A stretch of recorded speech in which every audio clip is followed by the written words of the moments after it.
Welcome to Emotional Resilience, Living with the Fruit of the Spirit. I'm your host and author, Ron Ovitt. Today we're on session 27, Mind Skills, the fifth in a series on mind skills, and today we're going to do self-talk and affirmations. We've been looking at mind skills, different ways of, regulating our emotions. Now, we've actually broken into three different types. The first is what I would call somatic or body, soma meaning body, things that we do with our body that cause us to be able to regulate our emotions. And so we talked about relaxing, grounding, breathing, even posture can do things to help us change our emotional state. Today we're going to start a series on the cognitive mind skills, and that's going to be self-talk, affirmations, how do we correct our thinking. We're going to be talking about the thinking. And then we're going to get into the spiritual mind skills, knowing God, knowing the Holy Spirit, His Word, how those spiritual disciplines can help make a difference in our life and help us regulate our emotions. You see, the cognitive mind skills are important, and they'll combine with the spiritual because we're fighting a battle in our mind. We're fighting the thoughts that we have. You can't help what thought comes into your mind. We have, some people have counted them, 60,000 thoughts a day. I've heard others say higher, but we have thoughts all the time. And I work with a lot of people in counseling, and some have, these intrusive thoughts and where's it coming from? Why is it here? And a lot of times I need to tell them it's not the why, it's the what. And if it's faulty wiring, it's due to faulty wiring. If it's a lie, if it's something's not true, then we need to be able to ride the wave. We need to extinguish it, not worried about where it comes from. We can't often help what thoughts come into our mind. But we do know that they have roots. A lot of them are just deceptive brain messages. And in their groundbreaking book, You're Not Your Brain, Dr. Jeffrey Schwartz and Rebecca Gladling write an excellent book. And I remember reading it years ago because they actually did a lot of work with OCD behavior. And when you think about it, OCD behavior is a hard thing to overcome. You have a compulsion, right? It's obsessive, and you want to do something you don't understand. Where's it coming from? Why am I so obsessed? How did I get triggered, right? And yet they were able to come up with a 4-step program that is similar to what we teach, and that is that it's faulty wiring. You don't have to listen to it. You can ride the wave, similar to what we talk about in this class. And I want to read to you what they said in their introduction, because I think it's so relevant to what we're doing here. They say, there are few true necessities in life, but for many of us, it doesn't feel that way. A lifetime of habits ingrained by repetition can seemingly make us slaves to not an always kind benefactor, our own brain. Nothing is more confusing or painful than when your brain takes over your thoughts. It attacks your self-worth, questions your abilities, overpowers you with cravings, or attempts to dictate your actions. And they ask this, have you ever felt that something is compelling you to go places, mentally or emotionally, where you don't want to be? Do you find yourself acting in uncharacteristic ways or doing things that you don't really want to be doing? The reason is simple: deceptive brain messages. These deceptive brain messages have intruded into your psyche and taken over your life. This can lead to overthinking problems and fretting over things that are out of your control, getting stuck or panicked by unfounded fears or worries, blaming and chastising yourself for things that are not your fault, engaging in unhealthy behaviors to escape life's daily stresses, or reverting to past patterns when you are trying to make a change. And listen to this, they say this is key. The more often you act in these unhealthy ways, the more you teach your brain that what is simply a habit, that is a learned behavior, is essential to your survival. Your brain does not distinguish whether the action is beneficial or destructive. It just responds to how you behave and then generates strong impulses, thoughts, desires, cravings, and urges that compel you to perpetuate the habit, whatever it may be. Clearly, they say, the brain can exert a powerful grip on one's life. But listen to this, but only if you let it. The good news is that you can overcome the brain's control and rewire your brain to work for you by learning to debunk the myths that has been so successfully selling you and choosing to act in healthy, adaptive ways. I hope you can understand why I wanted to take the time to read that, and I encourage you to get the notes. If you don't have the notes, you can contact me at ron@empowerministry.org. That's ron@empowerministry.org. And read that over again. Read it. Sometimes it takes a few times, but you want to really understand what he's saying. It is makes so much sense. You see, when we were children, the parents a lot of times projected things upon us that they were troubled with in their childhood. The old form of projection. If they were told, listen, you got to behave, don't make so much noise, children should be seen and not heard, then you'll be surprised when you're acting out as a child that they get upset when you do that. It's a natural phenomenon that happens sometimes. It's so ingrained in them, it's like their inner critic is taking over and getting you in trouble, right, for what they got in trouble for. And this is how that kind of stuff perpetuates. Now, as adults, when we get falsely accused or someone attacks us verbally or says that we're doing something wrong, we can kind of take it with a grain of salt. If it's at work and we did something wrong, we can apologize and we make amends, we can do it over, we can do things to correct it. But what do we do when we're children? When we're children and those that are our caregivers, the ones that are supposed to love us, are acting in an unloving way, it doesn't make sense. And so the child, because they don't have the resources, they're not an adult, it becomes internalized. There's something wrong with me. I must be the reason for your look of anger, disgust, fear, sadness, or whatever the emotion is.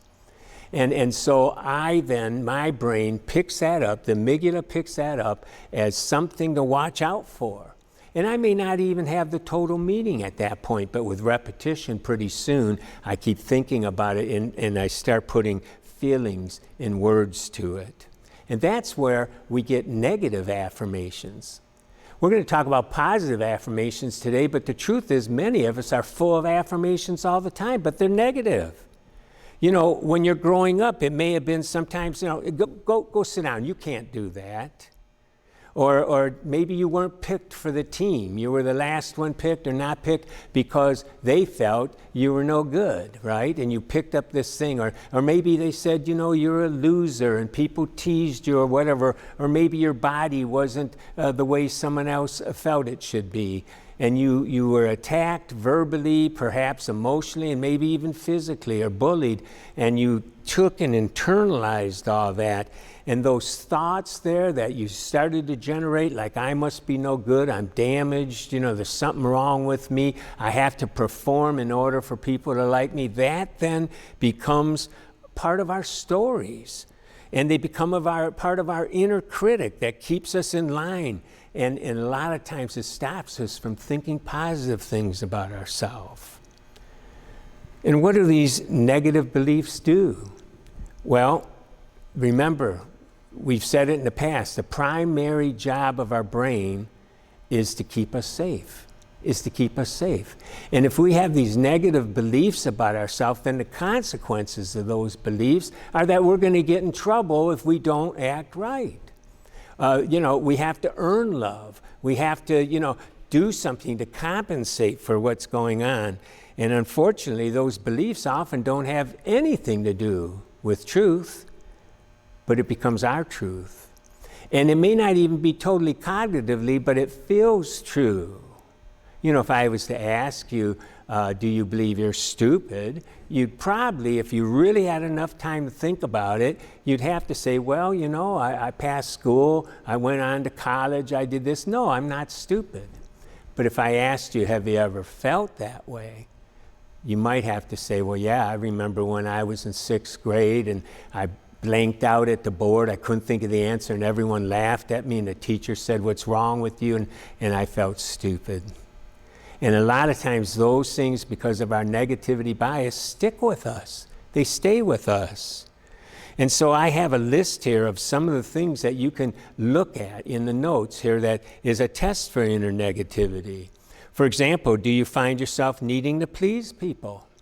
Do you get overly upset if someone's mad at you? If you're working by yourself and make a mistake, do you get angry at yourself? Do you have extra high standards? And so I have a whole list here that you can go through and look at. A lot of these come from my own experience, you know. Are you self-conscious when you go into a room of strangers? And these are cues and clues, right? To the fact is I might have some negative self-talk going on, some negative self-image, right, that I need to work on. And then I give you a whole list of some of the things that the inner critic can attack us with. You see, we want to talk about ways to overcome this, but if we don't understand what we have, then we can't apply the remedy. And so I think it's important that we do these self-examination here. Yes, and to believe some of these things might hurt a little bit. They might bring tears to our eyes, but that's okay. You're not going to die if you get in touch with something emotional. And here's the good news. It's a lie. It's not true. It feels true. But if we can find out some of these, now we can change it. And so I want you to look at that. There's the inner critic, you know, that might say you'll never amount to anything, or you're so stupid, you can't, so don't even try. Or there's the inner shamer, right? You're no good, you're broken, you'll never amount to anything. Or perhaps the inner pessimist or doubter. Oh, that won't work. Everything is wrong. I doubt if it's going to work. Or the inner punisher. You better not fail or else. I'll give you something to cry about. You know, stop or I'll knock you off that high horse. Or there can be that inner terror. I won't love you. If you fail, you'll be nothing. You know, they'll always leave you. I mean, those kind of things are terrorizing to us, right? Or the inner sadness. It will never be the same. You'll be all alone. It was your fault. And so we have these different kinds of inner shamers and inner critics that go on in our life. And I really want you to take a look at that and circle them. Pray over them and say, Lord, I know I've felt this, but I want to change. It's not true, and I want to believe the truth. And you'll see, because I give you a list here too, of what are the triggers. And that's what gets us sometimes. We don't quite understand, where's it coming from? Well, if you look at the list, there's looks of disgust, there's being put down or mocked, someone has over expectations and you just know that you can't meet them. There's favoritism or comparison to other people.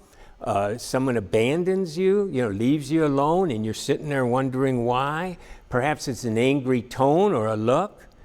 Threats, there's looks of rejection, even the blank stare, right? All these things can be different cues that cause us then to be triggered, and we go right into the negative beliefs. We spiral downhill. And so that causes then our belief response. And so the brain then makes predictions. They see that look and it predicts, there's that look. I better straighten up. I better behave. Oh man, and we start reacting, right? And we fight, flight, freeze, and so those are the ways that we react. And the trouble is, a lot of these come because we haven't fulfilled those maturity needs that we have. We've talked about them before, the soul yearnings, we called them. And so we have needs to be lovable and be loved unconditionally. And if not, then I must perform to please. And there's all kinds of beliefs that come with that. You know, I'm defective. I must avoid criticism. I must isolate myself.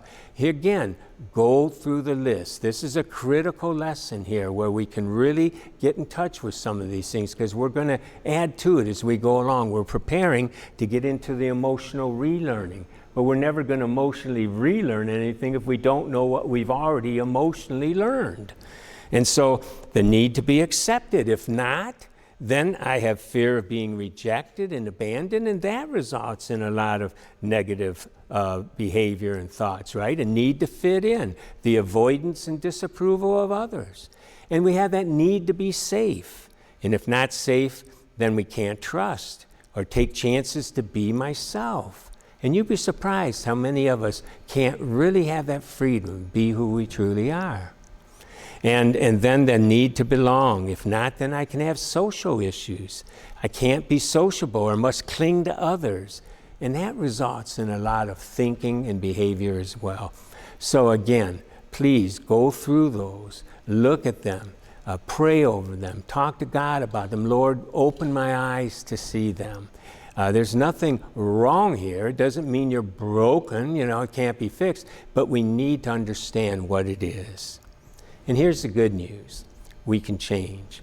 And that's where we're going to start today, talking about affirmations. And we're going to talk about how do we change some of that talk. And we're going to talk about spiritual reasons and things that we can do to help us. So one way we can change these negative affirmations is by replacing them with positive affirmations.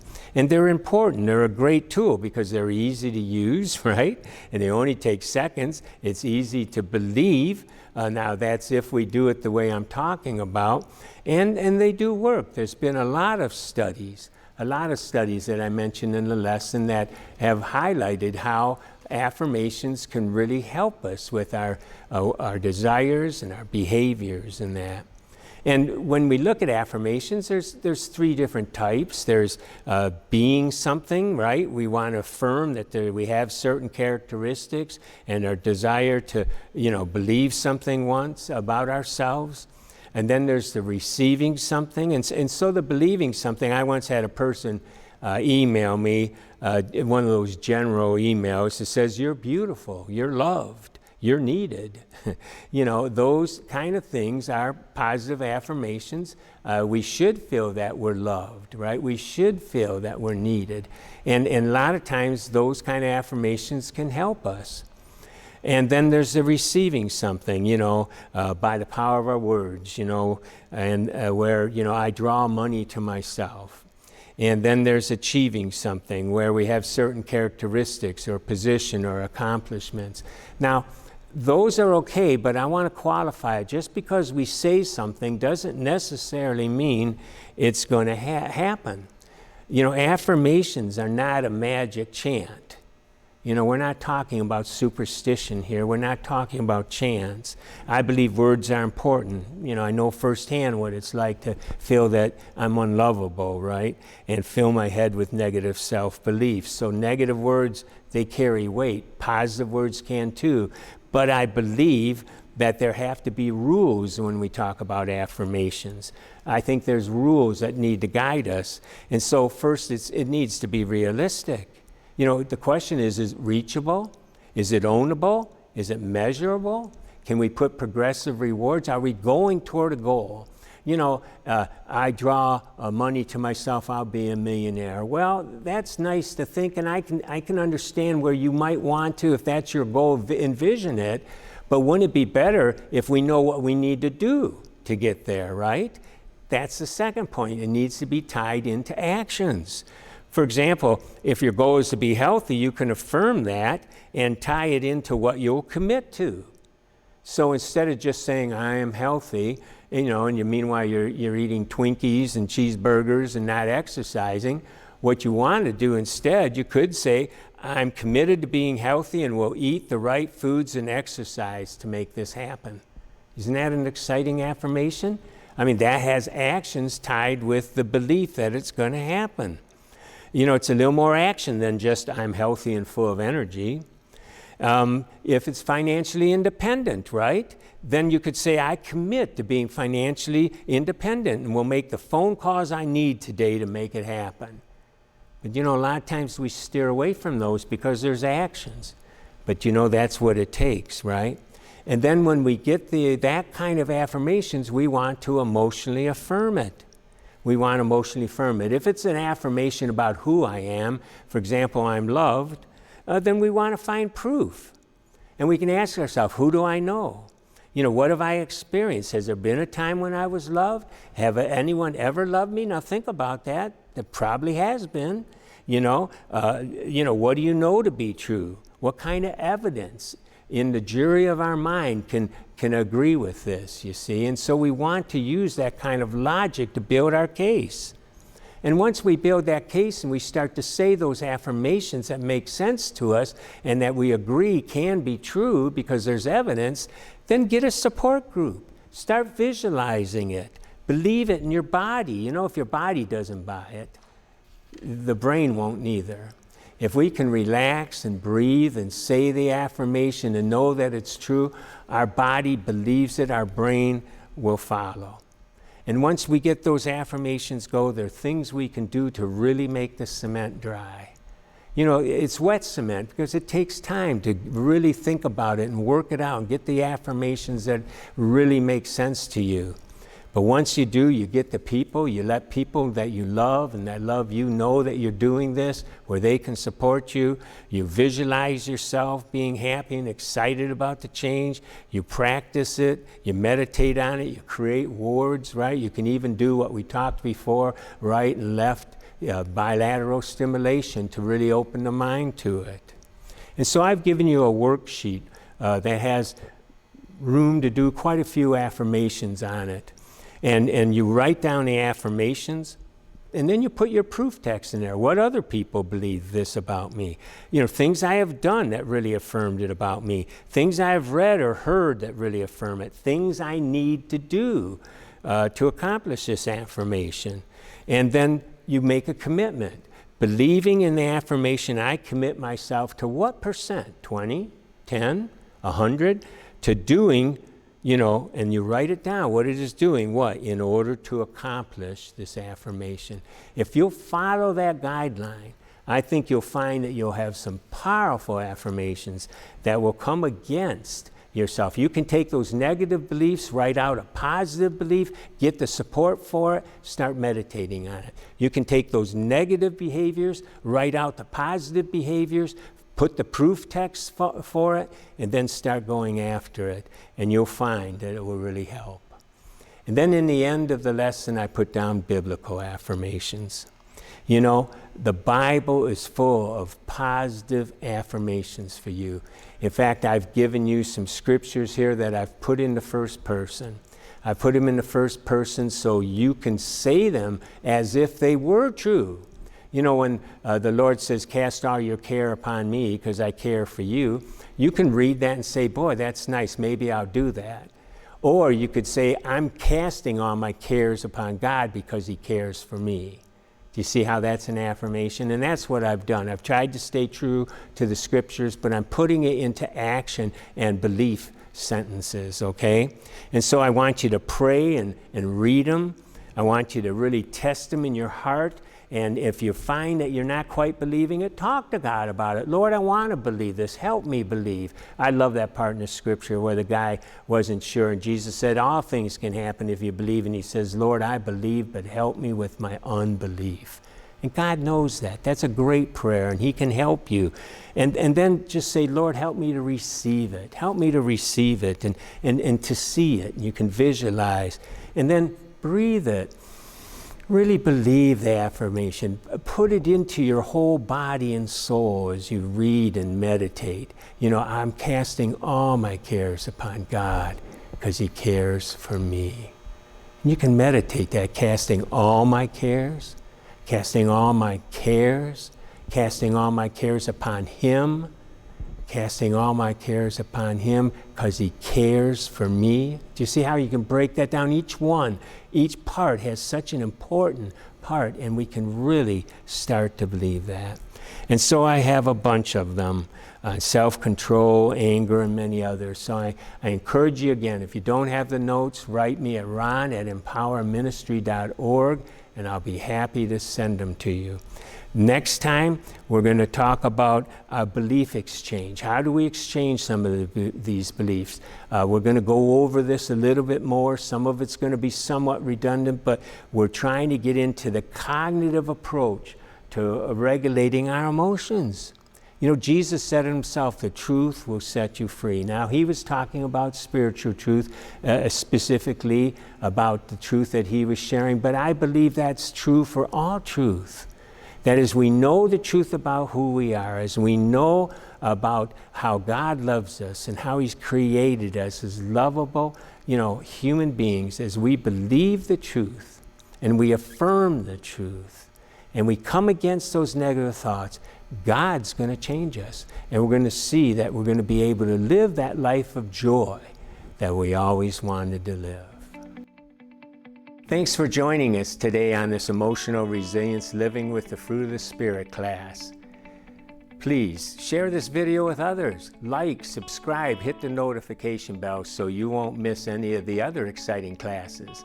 You can also, for books and videos and podcasts, you can go to our website, ronovitt.com, and find out more information.